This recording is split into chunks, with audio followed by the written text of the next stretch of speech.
ჩვენი საუბრის საგანი არის მანიფესტი, რომელიც 1936 წელს გამოიცა პარიზში, დაიბეჭდა ფლაერის სახით ფრანგულ ენაზე, რომლის შესახებაც ვიცოდით, რომ მისი ამ მანიფესტის ქვეშ სხვა მხატვართა და მოქანდაკეთა, ასევე პოეტების ხელმოწერების ქვეშ, ხელმოწერებთან ერთად არის დავით კაკაბაძის ხელმოწერა. მაგრამ ბუნდოვანი იყო თვითონ ამ მანიფესტის შექმნის ისტორია, როგორ მოხდა დავით კაკაბაძის ხელმოწერა ამ მანიფესტის ქვეშ. იმდენად რამდენადაც ეს არის 36 წელი, ძალიან რთული პერიოდი, მოგეხსენებათ ამ წელს სწორედ კაკაბაძე იძულებული გახდა გამოსულიყო ფორმალიზმისადმი მიძღვნილ დისკუსიაზე, და სადაც მან ისაუბრა იმის შესახებ, სინამდვილეში მას თავდასხმისგან უნდა თავი დაეცვა იმის გამო, რომ მას ფორმალისტად შერაცხეს ის, მაგრამ ის სტენოგრამა არის შემონახული ამ გამოსვლის და იქ თავს კი არ იცავს, არამედ საუბრობს იმის შესახებ, თუ რა არის ფორმალიზმი, რატომ იყო ის ფორმალისტი და ასე შემდეგ. ერთი სიტყვით ეს ძალიან რთული პერიოდია, შეუძლებელია, რომ ამ დროს დავით კაკაბაძეს ურთიერთობა ჰქონოდა უცხოელ კოლეგებთან და ხელი მოეწერა ამ მანიფესტისთვის. აი წელს მე საშუალება მომეცა ამჰერსტის კოლეჯში გავცნობოდი მასალას იმის თაობაზე, თუ როგორ შეიქმნა ეს მანიფესტი და როგორ აღმოჩნდა კაკაბაძის ხელმოწერა იქ და საერთოდ ჩვენ ვიცით რამდენად მნიშვნელოვანი ცნობილი მხატვრები და მოქანდაკეები აწერენ ხელს ამ მანიფესტს, პოეტები ასევე როგორც უპირველეს ყოვლისა ეს პოეტის მიერ შექმნილი მანიფესტია და ამდენად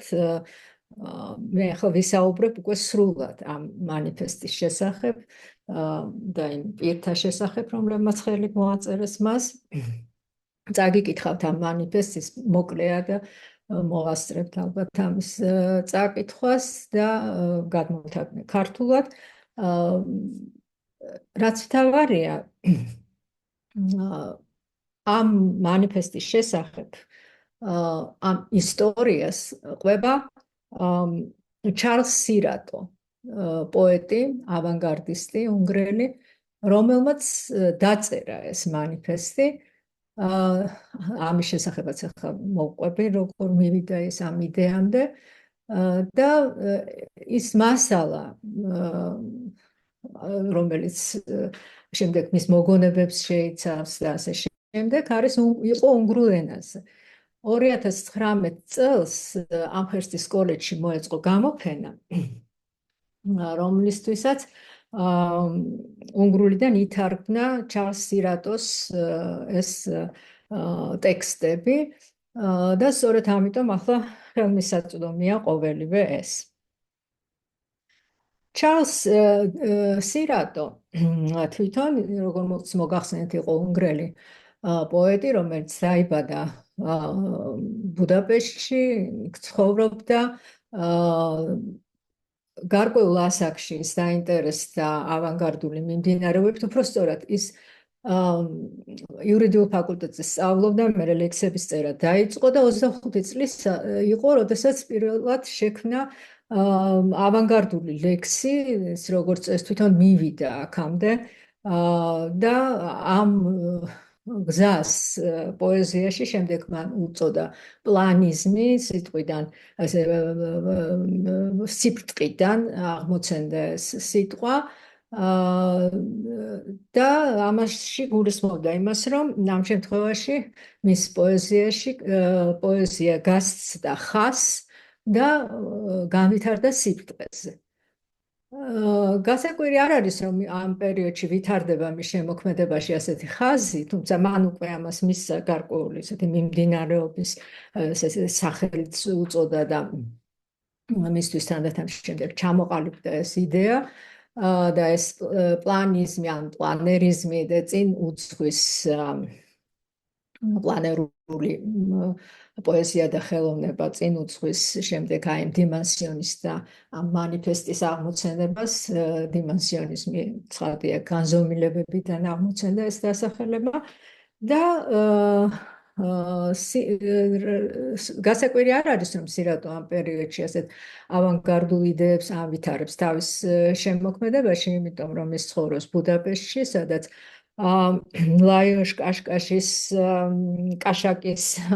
უკაცრავად და მოჰოლინაგის იდეები ვრცელდება, ჟურნალები იბეჭდება და ერთ სიტყვით ავანგარდული მიმდინარეობების და კერძოდ კონსტრუქტივიზმი იმ დროს განსაკუთრებით პოპულარული უნგრეთში ვრცელდება ინფორმაცია. მაგრამ მისი გზა არის ორიგინალური და ის რასაც ის ასე პლანერისს ან პლანისს უწოდებს, ჩვენ შეგვიძლია მივაკუთვნოთ ამავე დროს ელექტრონულ, ანუ ელექტრულ ასეთ პოეზიას, რომელიც აღმოცენდა პოსტერების საფუძველზე და გულისხმობს ესეთ ვიზუალურ პოეზიას. თვითონ სირატო წერს, რომ 1929 წლამდე მან არაფერი იცოდა აპოლინერის კალიგრამების შესახებ და შემდეგ შეიტყო, მაგრამ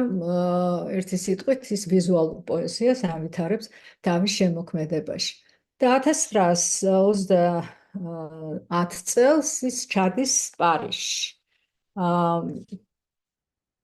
სადაც უკვე ის დასახდება მონპარნასზე, კაფე დომის მახლობლად კაკაბაძის მსგავსად, სწორედ დაახლოებით იმავე ტერიტორიაზე ცხოვრობს, მაგრამ ამ დროს კაკაბაძე აღარ არის პარიზში. მოგეხსენებათ, მან 27 წელს დატოვა საფრანგეთი და ის გაიცნობს თანდათან კამილ ბრაიანს, ჰანს არპს, რობერტ დელონეს და სხვა მხატვრებს და პოეტებს,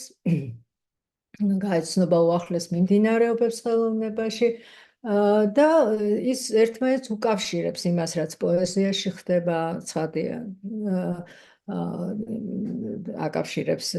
მხატვრობასთან და წამოსვლამდე, პარიზიდან წამოსვლამდე მან რამდენიმე წელი მოანდომა იმას, რომ მან შეისწავლა კარგად, ღრმად უახლესი მიღწევები მეცნიერებაში, მოიპოვა ის ცოდნა სათანადო აინშტაინის ფარდობითობის თეორიის შესახებ, მინკოვსკის ოთხგანზომილებიანი სივრცის შესახებ, ეს ყველაფერი შთააგონებდა მას და ამ ცოდნით ჩადის ის პარიზში და უკვე ამ ყველაფერს, როგორც მოგახსენეთ, იმას, რაც ხდება პოეზიასა და ხელოვნებაში, ერთმანეთს უკავშირებს და თანდათან უყალიბდება ასეთი მანიფესტის დაწერის იდეა, რომელსაც უზიარებს ის სწორედ არპს, დელონეს, ბრაიანს და სხვებს, ვისაც უმეგობრდება ამ პერიოდში. მე ჩვენ დავასახელებთ ამ პოეტებს და მხატვრებს, რომლებიც იგულისხმება და შემდეგ ხელს აწერენ ამ მანიფესტს. ქოჩარი ასევე იყო მისი მეგობარი, ერმან ქოჩარი, თბილისელი, თბილისში დაბადებული სომეხი მოქანდაკე, რომელიც 1921 წლიდან 36 წლამდე პარიზში ცხოვრობდა და მან ერთ-ერთი მნიშვნელოვანი როლი ითამაშა მანიფესტის ჩამოყალიბებაში. ერთი სიტყვით 1936 წელს სირატო წერს ამ მანიფესტს, ამაში მონაწილეობენ ამ იდეის ჩამოყალიბებაში მისი მეგობრებიც, თანამოაზრეები და შემდეგ ჯერ კიდევ როცა არსებობს მის მიერ აკრეფილი დაბეჭდილი საბეჭდ მანქანაზე აწყობილი სახით და ეს უგზავნის სხვადასხვა მხატვარს თუ მოქანდაკეს იმ ადამიანებს, რომლებშიც ის თანამოაზრეებს ხედავს. და აი ეს ყველაფერი, ახლა ჩვენ არ გვაქვს რომ ამაზე ვისაუბროთ, მაგრამ ესე დოკუმენტურად აქვს მას აღწერილი თუ ვის, როდის ესტუმრა, რა სიტუაციაში ვინ იყო მასთან ერთად, მაგალითად ის ძალიან დეტალურად ყვება კანდინსკის როგორ ესტუმრა და რომ ეს იყო 2 საათნახევარი მის ცხოვრებაში ერთ-ერთი მშვენიერესი 2 საათნახევარი, რომელიც მან გაატარა ეს დრო კანდინსკის სახელოსნოში, ეს დეტალურად ყვება დუშანთან შეხვედრებს, მარსელ დუშანი თვითონ ესტუმრა მას მის სტუდიოში და იქ მოაწერა ხელი ამ მანიფესტს და სხვა პიროვნებების მოჰოლინაკის და სხვების შესახებ და შემდეგ უკვე ზოგი მათგანი ითხოვს, რომ გარკვეული დამატებები გააკეთოს ამ მანიფესტში, ან ჩაისვას, ან ცალკე იყოს მიწერილი მათი თეორიული მოსაზრებები და გარკვეული ზოგი მათგანი ასეთ მინაწერებს აკეთებს და შემდეგ სირატომ უწოდა მოზაიკა ნაწილს, სადაც არის ასევე სხვადასხვა მხატვრის ამ თანამოაზრეთა მოსაზრებები, რომლებიც ემთხვევა მათ შორის მარსელ დუშანის, კანდინსკის და სხვების, რომლებიც ემთხვევა და თანხმობაშია ამ მანიფესტთან. ეხლა მე წავიკითხავ მანიფესტს და შემდეგ უკვე ჩამოვთვლი იმ ავტორებს, რომლებიც არიან მანიფესტის ავტორები, იმ თვალსაზრისით, რომ მათი ხელმოწერებია ამ მანიფესტის ქვეშ. შემდეგ, როდესაც სირატომ მიიღო ყველა ხელმოწერა, რომელიც მას სჭირდებოდა, რომელსაც დაუკავშირდა, როგორც გითხარით, წინასწარ უგზავნიდა ხოლმე მერე ეწვეოდა, ან თვითონ მოდიოდნენ მასთან, ან წერდნენ მას და ერთი სიტყვით თანობით მან შეაგროვა 25 ხელმოწერა, უпростоრად აქედან 17 არის უშუალოდ ხელმოწერილი ამ ფიგურების მიერ, რომლებიც იყვნენ პარიზში და დანარჩენის შესახებ ახლა მოგახსენებთ. ესე იგი, ჩვენ ახლა გავეცნობით მანიფესტის ტექსტს, რომელიც არის დიმანსიონიზმის როგორც დიმანსიონიზმის მანიფესტი მოიხსენიება და ფლაერის სახით ის დაიბეჭდა 1936 წელს გამოიცა პარიზში ფრანგულ ენაზე, შემდეგ შევიდა 37 წელს მეორე ნომერში ჟურნალ პლასტიკის და ერთი სიტყვით ასე გავრცელდა ეს იდეა დიმანსიონიზმის შესახებ. დიმანსიონიზმი არის ერთ-ერთი არსებული და მოწინავე მაგალითი ჩვენი ეპოქის კუნსტვოლენ, ანუ ხელოვნების სურვილისა. ის ქვეცნობიერად იბადება ჯერ კიდევ კუბიზმამდე და ფუტურიზმამდე. იმ დროიდან მოყოლებით თანამედროვე ცივილიზაციის თითქმის ყველა კულტურული ერი მუშაობს მის განვითარებაზე. ეს არის არსი და თეორია ამ დიდი, უნივერსალური და სინოპტიკური მხატვრული მიმდინარეობის, რომელიც გაცნობიერებული სახით არის მოწოდებული ჩვენს მანიფესტში. ეს არის ერთი მხრივ თანამედროვე სულის სრულიად ახალი კონცეფცია სივრცისა და დროის, რომლის განვითარება გეომეტრიაში, მათემატიკაში და ფიზიკაში ბოლიაიდან აინშტაინის გავლით გრძელდება დღევანდელ დღეს და მეორე მხრივ ტექნიკური მონაცემები ჩვენი ეპოქის, რამაც სიცოცხლე მისცა დიმანსიონიზმს. ევოლუციამ, ინსტინქტმა, რომელიც ყველა ბარიერს არღვევს, შემოქმედებითი ხელოვნების პიონერები დააყენა გზაზე სრულიად ახალი სამყაროებისკენ. რჩება რა ძველი ფორმები და მობეზრებული საფუძვლები ნაკლებად მოთხოვნადი მხატვრების მონაპოვრად. ჩვენ უნდა მივიღოთ ფაქტი, რომ სივრცე და დრო არ არის განცალკევებული კატეგორიები, ერთმანეთისადმი ოპოზიციური უპირობები, როგორც ადრე ჯეროდათ და მიღებული იყო. არამედ ისინი ურთიერთ დაკავშირებული განზომილებებია არაევკლიდური კონცეფციის ფარგლებში. ამ ფაქტის ინტუიტიურად მიღებით, ან მისი მიღებით შემეცნებით, ყველა ძველი საზღვრები და წინააღმდეგობები ხელოვნებაში უცბად ქრება. ამ ახალმა იდეოლოგიამ გამოიწვია ნამდვილი მიწისძვრა და შემდგომი მიგნებები ჩვეულებრივ მხატვრულ სისტემაში. ჩვენ ვუწოდებთ შესაბამისი მხატვრული მოვლენების ერთობას დიმანსიონიზმს. ფორმულა n+1, n გულისხმობს არაევკლიდურ გეომეტრიას. გამოხატვას დიმანსიონისტურ ამ დიმანსიონიზმს ფორმულა 1-ის გამოხატვის დიმენსიონისტურ განვითარებას ხელოვნებებში, ეს იყო პლანიზმის წიაღში, ორგანზომილებიანი ლიტერატურის თეორიის, რომ ჩვენ შევამჩნიეთ მისი აქტუალობა ხელოვნებაში. ჩვენ განვაზოგადეთ მისი გამოყენება იმ მიზნით, რათა ჩვენი დროის ერთი შეხედვით ქაოტური, არასისტემური და აუხსნელი მხატვრული ფენომენი, რამდენადაც შესაძლებელია ბუნებრივი გზით, მოვაქციოთ ერთი საერთო კანონის ქვეშ. სამყაროს ახალი შეგრძნებით გამოცოცხლებულნი, ხელოვნებანი, კოლექტიური ფერმენტაციით, მათი ინტერპრეტაციით, მოძრაობაში მოვიდნენ და ყოველმა მათგანმა შეითვისა ახალი განზომილება. ყოველმა მათგანმა მოძებნა გამოსახვის ახალი ფორმა, რომელიც გადაეცემა შემდგომ განზომილებას N+1. უხსნის რა გზას ამ ფუნდამენტური ცვლილების წონად სულიერ ინტელექტუალურ შედეგს. დიმენსიონისტურმა ტენდენციამ მიგვიყვანა.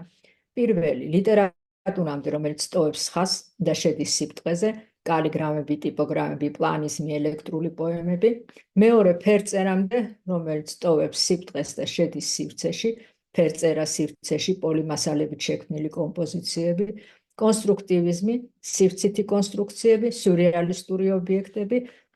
და მესამე, სკულპტურა, რომელიც გამოდის დახურული უმოძრაო ფორმებიდან, ანუ ფორმებიდან, რომლებიც მიღებულია ევკლიდურ სივრცეში, იმისათვის, რომ შესაბამისობაში მოვიდეს მინკოვსკის ოთხგანზომილებიან სივრცესთან. უპირველეს ყოვლისა, ეს არის მაგარი სკულპტურა, რომელმაც გახსნა საკუთარი თავი ჯერ შიდა სივრცის მიმართ და შემდეგ მოძრაობის მიმართ. ეს არის განვითარებათა თანმიმდევრობა. პერფორირებული სკულპტურა, გახსნილი სკულპტურა, მობილური სკულპტურა, კინეტიკური სკულპტურა. და ხელოვნების ამ სრულიად ახალი ფორმის შემდეგ განვითარდება კოსმიური ხელოვნება, სკულპტურის ვაპორიზაცია, საგნობრივი მუსიკა, მხატვრული დაპყრობა ოთხგანზომილებიანი სივრცის, რომელიც აქამდე ხელოვნებისაგან სრულიად თავისუფალი იყო. ადამიანი იმის ნაცვლად, რომ განიხილავდეს ხელოვნების ობიექტს გარედან, იქცევა ხელოვნების ნიმუშის ცენტრად და ხუთმგრძნობელობიან საგნად, რომელიც მოქმედებს დახურულ და სრულიად კონტროლირებად კოსმიურ სივრცეში. ეს არის, თუ როგორ შეიძლება ყველაზე მოკლედ გადმოვცეთ დიმენსიონიზმის არსი, დედუქციური წარსულისადმი პატივისცემით, ინდუქციური მომავლისადმი პატივისცემით, ცოცხალი აწმყოში. და შემდეგმა მხატვრებმა მოაწერეს ხელი დიმენსიონისტურ მანიფესტს 1936 წელს პარიზში, როგორც აქ წერია. ახლა მე გაჩვენებთ თუ ვინ მოაწერა ხელი და ზოგიერთ მათ ნამუშევარსაც, თვითონ ნამუშევარს ამ ავტორთა გიჩვენებთ.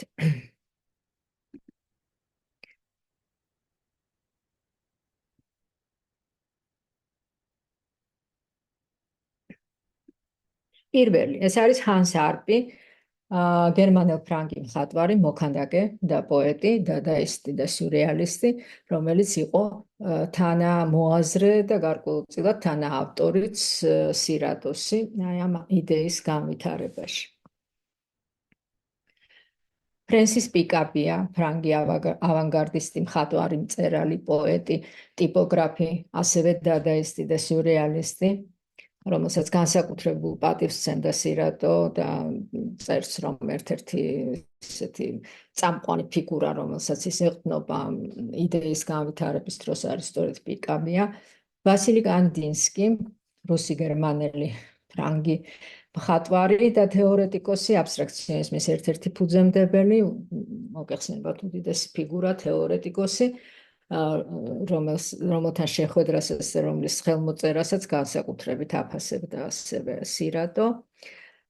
რობერტ დელონე, ფრანგი მხატვარი, ორფიზმის წარმომადგენელი, ასევე მისი მეგობარი, მარსელ დიუშანი, რომელმაც გაიზიარა ეს ამ მანიფესტის იდეა და მთლიანად ის სირატო იხსენებს, რომ მარსელძიშანმა მას უთხრა, რომ манифესტი მთლიანად ემთხვევა სწორედ მის სწრაფებებს, რასაც ის ემსახურება ამჟამად და მან დასტურად მოუტანა სირატოს თავისი აჩუქა რამდენიმე ნამუშევარი და ზოგი ფოტო, ზოგი ნამუშევრის და განსაკუთრებით ხაზს უსვამს იმას, რომ ის ამ პერიოდში სწორედ მბრუნავ ნახევარსფეროებზე მუშაობს და ეს არის სწორედ დაკავშირებული ამ ახალ განზომილებებთან. ასევე ჩვენ შეგვიძლია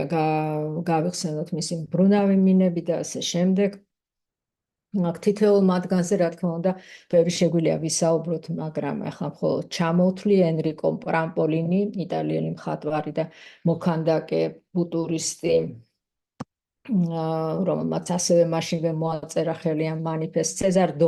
დომელა, ჰოლანდიელი მხატვარი, მოქანდაკე და დესტილის ჯგუფის წარმომადგენელი, რომელიც ასევე თანამოაზრე იყო და მონაწილეობდა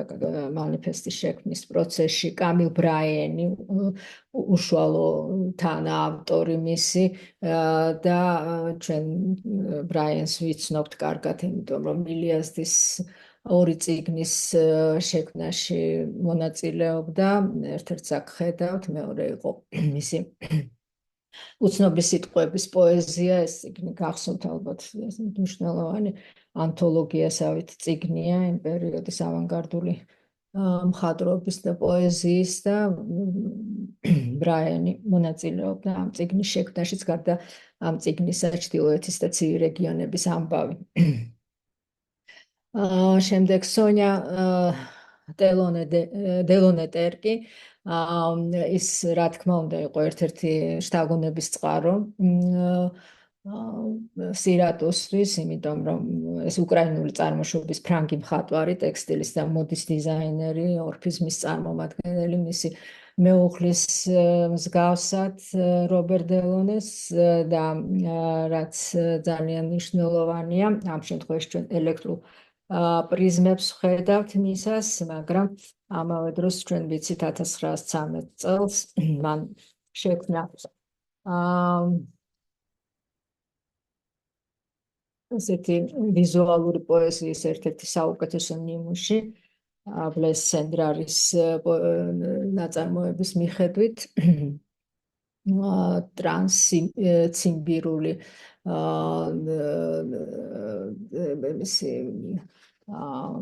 ექსპრესის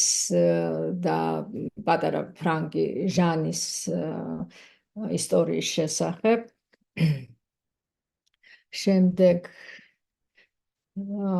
სოფი ტობერ-არპი, შვეიცარიელი მხატვარი, ტექსტილისა და ინტერიერის დიზაინერი, სკულპტორი, დადაიზმის და კონსტრუქტივიზმის წარმომადგენელი. ერვან კოჩარი, ეს ამ შემთხვევაში შევხედავთ მის ფერწერას სივრცეში და ეს მოქანდაკე ასევე იყო ერთ-ერთი შთაგონების წყარო სირატოსთვის, იმიტომ რომ მას ჰქონდა ამ დროს განვითარებული ეს ასეთი ხაზი, თვითონ რასაც ფერწერას სივრცეში უწოდებდა და манифესტიც ჰქონდა დაწერილი, როდესაც ნამუშევარი ფერწერული სიბრტყიდან გადის სივრცეში და უკვე სამგანზომილებიან ხასიათს იძენს, ერთ-ერთ ნიმუშს თქვენ აქ ხედავთ. თუმცა კოჩარი იყო სწორედ ის პიროვნება, რომელმაც დავით კაკაბაძე როგორც მხატვარი გააცნო სირატოს და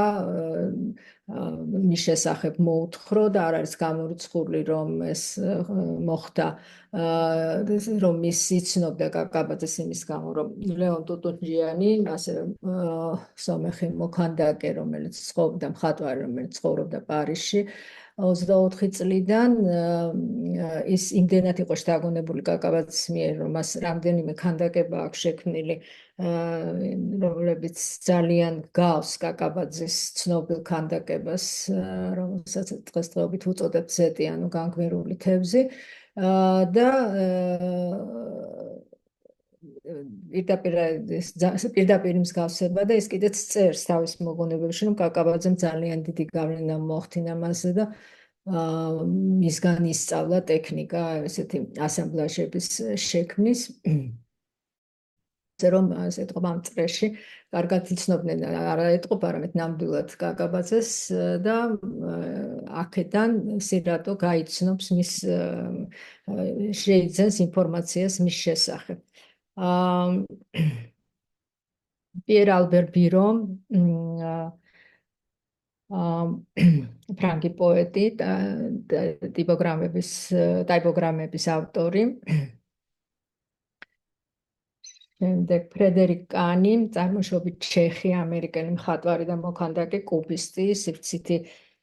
მხატვარი ეგრეთ წოდებული. ანტონ პრინერი, უნგრელი ფრანგი მხატვარი და მოქანდაკე, კონსტრუქტივისტი. მარიო ნისიმი, რომლის შესახებაც ინფორმაცია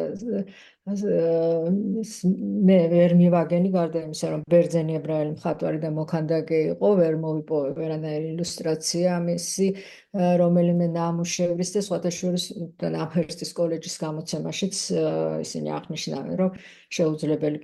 რომ ისინი არ ფლობენ მეტ ინფორმაციას ამ ავტორის შესახებ. ნინა ნეგრი, არგენტინელი ფრანგი მხატვარი.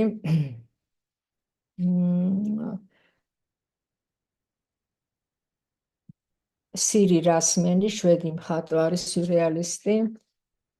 ჩარლს სირატო, ეს არის ერთ-ერთი მისი ასეთი ვიზუალური პოეზიის ნიმუში, განშორება. ამ შემთხვევაში ჩვენ შეგვიძლია დავინახოთ, თუ რას გულისხმობდა ეს პლანიზმში. და შემდეგი უცხოელი მხარდაჭერები ჩნდებიან მანიფესტის პირველი გამოცემის ქვეშ. ეს არის ბენ ნიკოლსონი, ცნობილი ინგლისელი აბსტრაქციონისტი, კონსტრუქტივისტი მხატვარი. ზოგი მათგანი იცნობდა ამ მანიფესტს და ეთანხმებოდა მას და ხელს თვითონ ვერ აწერდნენ, იმიტომ რომ არ იყვნენ ამ დროს პარიზში და ამ შეასრულეს თვითონ სირატომ და ზოგიერთმა სხვა მხატვარმა, მაგრამ ზოგი მათგანი, როგორც კაკაბაძის მაგალითზე ვიცით, თვითონ უშუალოდ არ იყო ჩართული ამ პროცესში და არ იცნობდა ამ მანიფესტს, მაგალითად ალექსანდრ კოლდერი, ეს იყო რობერტ დელონეს და არპის იდეა, რომ ის აუცილებლად უნდა მოხვედრილიყო ამ მანიფესტის ქვეშ, უნდა ყოფილიყო მისი ხელმოწერა, თუმცა ქოჩარი ამას ეწინააღმდეგებოდა და აქ გადის გარკვეული კარგად ჩნდება, თუ რამდენად მოწინავე იყო თვითონ მანიფესტის იდეები და რომ ისინი რთავენ ამ ხელმომწერთა შორის ჩვენ ხედავთ ისეთ ავტორებს, რომლებსაც აქვს მოტორიზებული ქანდაკებებიც და კონსტრუქციები, რომლებიც სრულიად გასცდა იმ წარმოდგენებს, რაც დაკავშირებულია ეგრეთ წოდებულ მაგარ ესეთ სოლიდურ ქანდაკებასთან. მართალია თვითონ ქოჩარი თავის ქანდაკებებში ღიობებს ტოვებდა და უფრო ესეთი მოდერნიზებული იყო მისი ნამუშევრები, მაგრამ ეს ეტაპი უკვე მისთვის მიუღებელი ხდება, ის რაც დაკავშირებულია გაბოსთან და სხვებთან. ასე რომ კოლდერი, ვინსენტ უდობრო, ჩილელი პოეტი, კრეაციონიზმის ფუძემდებელი, დავით კაკაბაძე, თბილისი, იმაში ფრჩხილებში ნიკოლსონთან არის ლონდონი მითითებული, კოლდერთან ნიუ-იორკი, უდობრო სანტიაგო დე ჩილი, დავით კაკაბაძე თბილისი, შემდეგ არის კატარჟინა კობრო, ცნობილი პოლონელი მოქანდაკე, კონსტრუქტივიზმის წარმომადგენელი, ის თვითონ უშუალოდ არ იყო წარმოშობით პოლონელი, მაგრამ ის იყო ცნობილი პოლონელი მხატვრის ჟემინსკის მეუღლე და მათ ერთად ძალიან ბევრი გააკეთეს ავანგარდული იდეების შეტანის თვალსაზრისით პოლონეთში და განვითარების, კონსტრუქტივიზმის განვითარების თვალსაზრისით ერთ-ერთი უდიდესი წარმომადგენელია პოლონური ავანგარდის. ჯოან მირო, ბარსელონა, ასე წერია, კატალონიელი მხატვარი და მოქანდაკე, დადაიზმის და სიურრეალიზმის ფუძემდებელი და მირო იყო როცა ჩავიდა პარიზში სირატო, ერთ-ერთი პირველი ბიძგი, რამაც მას მერე მიიყვანა ამ იდეამდე, რომ აუცილებლად უნდა დაეწერა ასეთი მანიფესტი, იმიტომ რომ ის რასაც ის ფიქრობდა და რაც მას აწუხებდა და რაზეც მუშაობდა, ეს მხატვრობაშიც აღმოაჩინა და ქანდაკებაში ეს იყო სწორედ მან რასპაიზე ბულვარზე ცეირნობის დროს შემთხვევით დაინახა მაღაზიის ვიტრინაში მიროს ერთ-ერთი ქანდაკება, სადაც გამოყენებული იყო დაჟანგული მავთულები და ხის ფიცარი და ერთი სიტყვით მან დაინახა, რომ ეს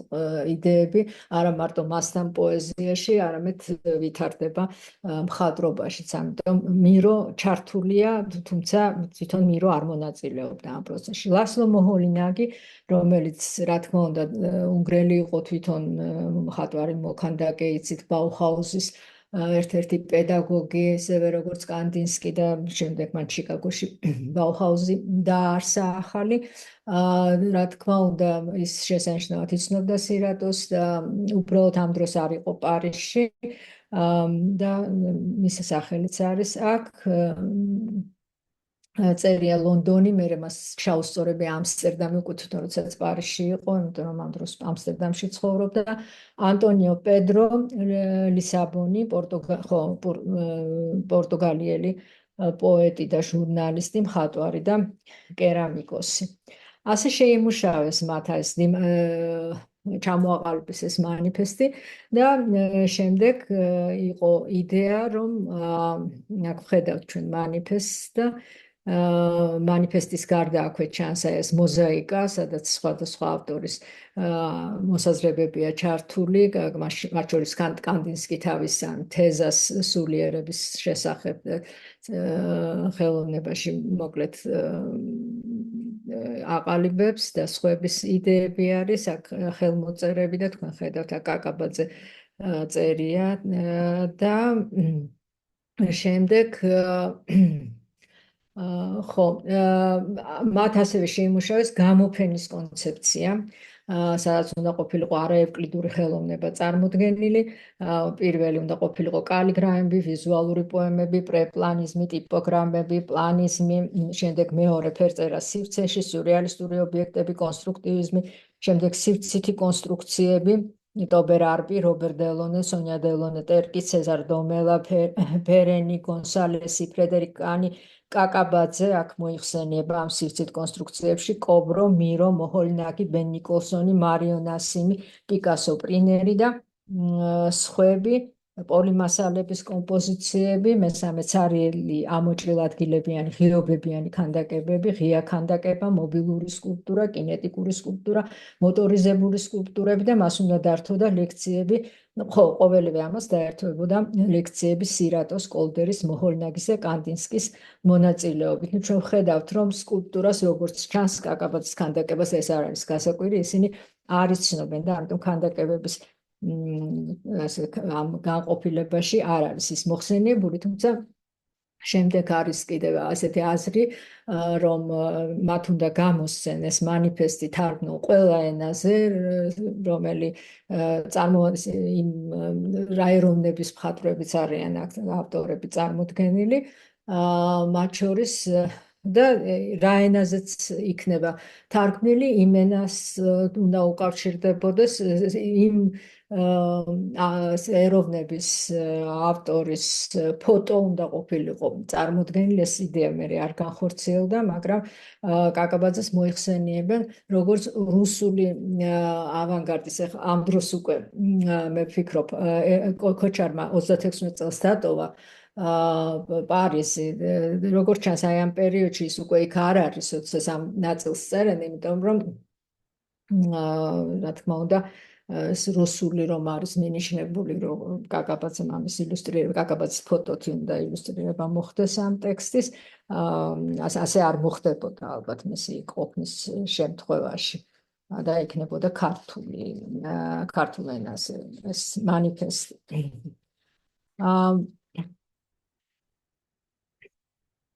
რა თქმა უნდა, ის რასაც ეს მხატვრები და მოქანდაკეები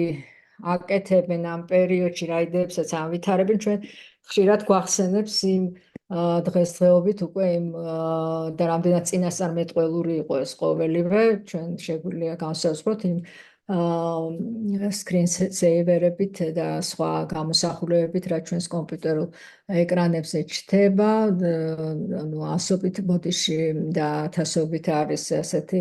სხვადასხვა სახის გამოსახულება, რომლებიც გვაგონებს გაბოს, გაბო აქ არ არის ამ მანიფესტში მოხსენიებული, მაგრამ ცხადია, რომ ისიც განეკუთვნება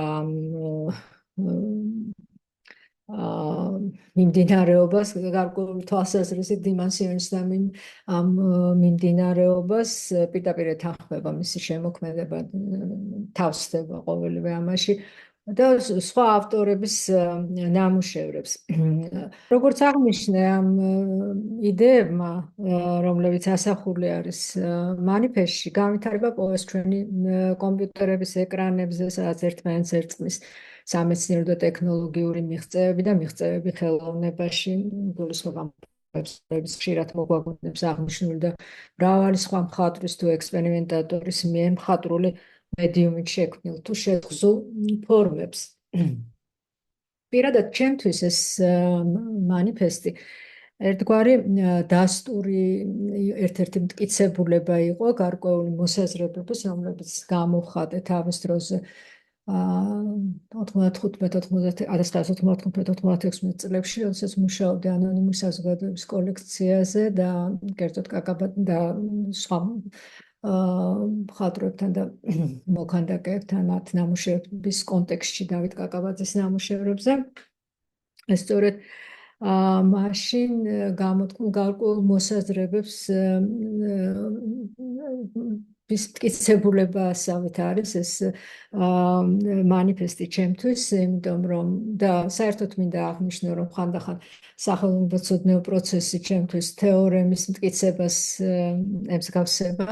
და ერთ-ერთი შემთხვევა არის ეს, იმიტომ რომ მოდის ხოლმე რაღაც იდეა, მე ამას ამტკიცებ და მე ხანდახან წლების მერეც კი რაღაცა შეგვხდება ისეთი, რაც ემთხვევა ამ გარკვეულ მოსაზრებებს. კერძოდ, ეს არის არაევკლიდურ გეომეტრიასთან დაკავშირებით, სწორედ მაშინ, როდესაც ამ ნამუშევრებზე ვმუშაობდი, მე დამჭირდა, რომ მიმემართა ჩემი მეგობრისთვის, მათემატიკოს რუსუდან ქათამაძეს ვთხოვე დახმარება და მან გამაცნო მათხოვა ლობაჩევსკის თხზულებები გეომეტრიის განხრით და იქიდან მაშინ შევიტყვე ბოლიაის და მამის ფარკაშის და შვილის იანოშის შესახებ და მათი კვლევების შესახებ და რამდენად უკავშირდებოდა ყოველივე ეს უკვე ყოველივე იმას, რაზეც ამ პერიოდში მუშაობდი, ესე ერთ-ერთი საკითხი, რომელიც მაშინ ამ ნაშრომში გავატარე და ასევე მე ვფიქრობდი თავიდანვე, რომ რამდენად გამართლებული იქნებოდა, ვთქვათ, ძუშანის მბრუნავი მინების, ბრანკუსის ყვითელი ჩიტის, გაბოს, არპის და სხვების და მათ შორის კაკაბაძის ქანდაკების გაერთიანება და ერთად განხილვა, როდესაც ისინი ერთმანეთსგან განსხვავდება, ზოგს ძრავა აქვს მიერთებული და ასე შემდეგ, ეს საკითხი ამ მანიფესტთან კავშირშიც დაისვა და აქ ხედავთ, რომ ისინი სწორედ ერთად არიან წარმოდგენილნი და ერთად განიხილება სწორედ ამ ტექსტში. და კიდევ ერთი რომ არაერთგზის მიფიქრია და მithქვამს, რომ დავით კაკაბაძე რომ დარჩენილიყო პარიზში, ის აუცილებლად იქნებოდა აბსტრაქციონი კრეაციონის ან სხვა რაიმე ასეთი გაერთიანების წევრი, სადაც დაახლოებით იგივე პირები იყვნენ გაერთიანებულნი და კანდინსკი და სხვები და რადგან ის იყო სწორედ წარმომადგენელი ორგანული აბსტრაქციის თავის დროზე ერთ-ერთი ფუძემდებელი ამ მიმდინარეობის მიმართულების აბსტრაქციაში, სადაც ის გადადის დადაიზმიდან სიურრეალიზმზე, გარდამავალ პერიოდი აისახება მის შემოქმედებაში და სიურრეალისტურ აბსტრაქციას ქმნის და რომ რა თქმა უნდა ის სწორედ იქნებოდა აი ამ ასეთი წრეების წევრი, მონაწილე და სწორედ ეს მანიფესტიც ამას ამტკიცებს. დიდი მადლობა ყურადღებისთვის.